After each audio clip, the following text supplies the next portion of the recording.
Social media மூலம் உங்கள் அனைவரையும் சந்திப்பதில் பெருமகிழ்ச்சியும் பேரானந்தம் கொள்வது சோழி பிரசன்ன ஜோதிடர் உங்கள் செல்வ கணேசன். இன்று நாம் பார்க்க இருக்கக்கூடிய தலைப்பானது நீண்ட காலமாக நெடுநாட்களாக அதிக முயற்சி எடுத்தும் விற்பனையே செய்ய முடியாத நிலம் மற்றும் வீடினை எளிமையாக விற்பதற்கான ஒரு எளிய வெற்றி கண்ட பரிகாரத்தினை பற்றி பார்க்க இருக்கின்றோம். மேலும் நம்மளுடைய சேனலில் ஒவ்வொரு மாதமும் தங்கம் வாங்குவதற்கான தகுந்த நாட்கள், வாகனம் வாங்குவதற்கான சிறந்த முகூர்த்தங்கள், சொத்துக்கள் எப்போது வாங்கலாம் மற்றும் விற்கலாம், மேலும் கடன் அடைப்பதற்கான மைத்திரிய முகூர்த்தங்கள் எப்போது வருகின்றன என்பதை பற்றி தொடர்ந்து பதிவிட்டு வருகின்றோம்.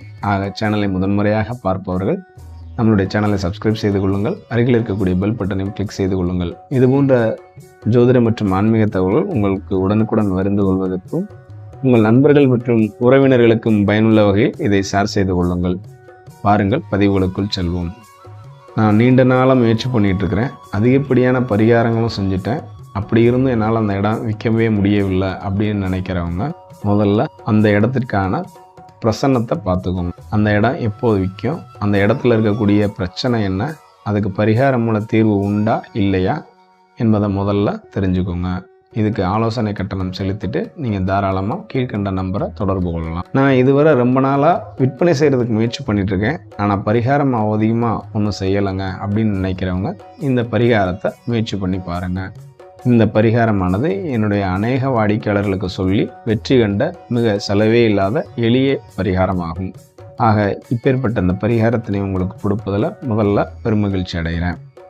இந்த பரிகாரம் அப்படி என்ன பரிகாரம் செய்யணும் அப்படின்னு கேட்டிங்கன்னா, நீங்கள் எந்த இடம் அல்லது நிலம் விற்கலன்னு நினைக்கிறீங்களோ அந்த இடத்துல ஈசானம்னு சொல்லப்படக்கூடிய வடக்கும் கிழக்கும் சேர்ந்திருக்கக்கூடிய வடகிழக்கு பகுதியில் ஒரு கைப்பிடி அளவு மண் எடுத்துக்கோங்க. ஐயா, நாங்கள் ஃபுல்லாகவே மனையை கட்டிட்டோம், எங்களால் எடுக்க முடியல அப்படின்னா உங்களுடைய வடகிழக்கு ஈசானத்தில் அந்த பகுதியில், சாலை பகுதியில் இருக்கக்கூடிய ஒரு கைப்பிடி அளவு மண்ணை எடுத்துக்கோங்க. இந்த கைப்பிடி மண்ணை எப்போ எடுக்கணும் அப்படின்னு கேட்டிங்கன்னா, செவ்வாய்க்கிழமையில் செவ்வாய் ஓரைகளில் எடுக்கணும். அதாவது செவ்வாய்க்கிழமை காலையில் 6 to 7, மதியம் 1 மணி முதல் 2 மணி வரை, இரவு 8 மணி முதல் 9 மணிக்கு இந்த நேரத்தில் எடுத்துகிட்டு வந்து உங்கள் பூஜை ரூமில் வச்சுருங்க. இந்த பூஜை அதுக்கடுத்து வருகின்ற அந்த வாரங்களில் வரக்கூடிய வியாழக்கிழமை அல்லது சஷ்டி திதி என்று அல்லது பௌர்ணமி திதி என்று அல்லது விசாக நட்சத்திரம் வரக்கூடிய நாட்களில் இந்த பூஜையை செய்யலாம். இந்த பூஜை செய்யும்போது என்ன பண்ணணும் அப்படின்னு கேட்டிங்கன்னா, ஒரு வாழையில பரப்பி அதில் இந்த மண்ணை முழுமையாக பரப்பி வச்சுக்கோங்க. அதுக்கு அடுத்தபடியாக மேலே ஒரு வாழையில வச்சு அதுக்கு மேலே ஒரு மஞ்சள் நிற துணி வச்சு அந்த துணியில் 6 1 ரூபாய் நாணயம், கிடைக்கல அப்படின்னா 6 10 ரூபாய் நாணயங்கள் வச்சுக்கோங்க. அதுவும் கிடைக்கலன்னா 6 100 ரூபாய் நோட்டுகளை வச்சுக்கோங்க. வச்சுட்டு உங்கள் வீட்டில் ஒரு திருச்செந்தூர் முருகப்பெருமான மனமுருகி பிரார்த்தனை பண்ணி, இந்த நிலத்தில் இருக்கக்கூடிய தோஷங்கள், பாதிப்புகள் எல்லாம் இப்போமே விலகிருச்சு, இதன் மூலமாக உங்கள்கிட்ட நான் சமர்ப்பித்து பிரார்த்தனை பண்ணி வேண்டிக்கிறேன், இதில் இந்த நிலம் விற்றால்தான் எனக்கு வரக்கூடிய பணத்தின் மூலம் நான் மற்ற விஷயங்களை நான் சரி செய்ய முடியும் அப்படிங்கிறத மனமுருகி பிரார்த்தனை பண்ணி அவர்கிட்ட சரணாகதி அடைஞ்சு வேண்டிக்கோங்க. அப்படி வேண்டிக்கிட்டு அந்த வேண்டி முடித்த பிறகு அந்த வாரங்களில் வரக்கூடிய வியாழன் மற்றும் ஞாயிற்றுக்கிழமைகளில், அதற்கு அடுத்தபடியாக சஷ்டி திதி என்று விசாக நட்சத்திரம் வரக்கூடிய நட்சத்திரம், கார்த்திகை நட்சத்திரம் வரக்கூடிய நாட்களில், பௌர்ணமி திதி வரக்கூடிய நாட்களில் பூஜை செஞ்ச அந்த 6 1 ரூபாய் நாணயங்களையும் மஞ்சள் நிற துணியில் கட்டி வச்சுக்கோங்க. இந்த மண்ணையும் தனியாக ஒரு மஞ்சள் நிற துணியில் கட்டி வச்சுக்கோங்க.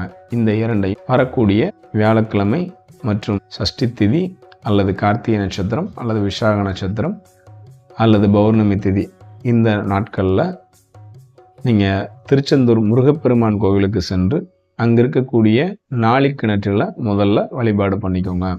ரெண்டாவது, அங்கே இருக்கக்கூடிய கடலில் சென்று கடலில் இருக்கக்கூடிய கடல் மகாராஜாட்ட என்னுடைய நிலத்தில் இருக்கக்கூடிய, என்னுடைய மனையில், என்னுடைய வீட்டில் இருக்கக்கூடிய அனைத்து விதமான வாஸ்து தோஷங்களும் உங்களிடம் சமர்ப்பிக்கிறேன், நீங்கள் தான் அதை சரி செஞ்சு கொடுக்கணும் அப்படின்னு சொல்லி மனமுருகி பிரார்த்தனை பண்ணி வேண்டிட்டு, அந்த நீங்கள் கொண்டு வந்த அந்த மண்ணை அந்த கடலில் கலந்து விட்டுருங்க. கலந்து விட்டுட்டு அங்கே நல்லா ஸ்நானம் பண்ணி, நீங்களும் ஸ்நானம் பண்ணிவிட்டு அங்கே இருக்கக்கூடிய கடல் தண்ணீரை ஒரு தீர்த்தமாக ஒரு பாட்டிலில் எடுத்துகிட்டு வந்துடுங்க. ரெண்டாவது, அதில் இருக்கக்கூடிய அந்த 6 1 ரூபாய் நாணயம் அப்படிங்கிறத எடுத்துகிட்டு உண்டியலில் செலுத்திட்டு, நான் விற்கிறதுக்காக காத்து கொண்டிருக்கக்கூடிய இந்த இடமானது மிக விரைவில் திருச்செந்தூர் முருகப்பெருமான் ஆகிய உங்களோட அருளால் மிக வேகம் வித்துருச்சு அப்படின்னா இதில் வரக்கூடிய பணத்தில் என்னால் முடிஞ்ச ஒரு அன்னதானமோ தான தர்மங்களோ அல்லது கோவிலுக்கு என்னால் முடிந்த ஒரு வித உதவியவோ நான் கண்டிப்பாக செய்கிறேன் அப்படின்னு சொல்லி சங்கல்பம் வச்சுட்டு அவர்கிட்ட பிரார்த்தனை பண்ணிட்டு வேண்டிக்கோங்க. இவ்வாறு நீங்கள் வேண்டி அந்த தீர்த்தத்தை எடுத்துகிட்டு வந்து விற்கவே முடியாத அந்த நிலத்தின் மீது அந்த தீர்த்தத்தை நீங்கள் வியாழக்கிழமை அந்த ஈசானத்தில் முழுமையாக நல்லா தெளித்து விடும்போது அந்த இடத்தில் இருக்கக்கூடிய தோஷங்கள் அனைத்தும் நீங்கி மிக விரைவில் வேகமாக அது விற்பனையாகும் அப்படிங்கிறத கண்கூட நிறைய பார்த்துருக்குறோம். இது போன்ற எளிமையான பரிகாரத்தினை நீங்கள் மேற்கொண்டு விற்கவே முடியாத உங்கள் நிலத்தினை மனையினை மிக எளிமையாக விற்று மகிழ்ச்சியோடும் பேரானந்தத்தோடும் வாழ வேண்டும் என்று வாழ்த்து விடைபெறுகின்றேன். நன்றி. வாழ்க வளமுடன். அடுத்ததொரு இனிய பதிவினை சந்திப்போம்.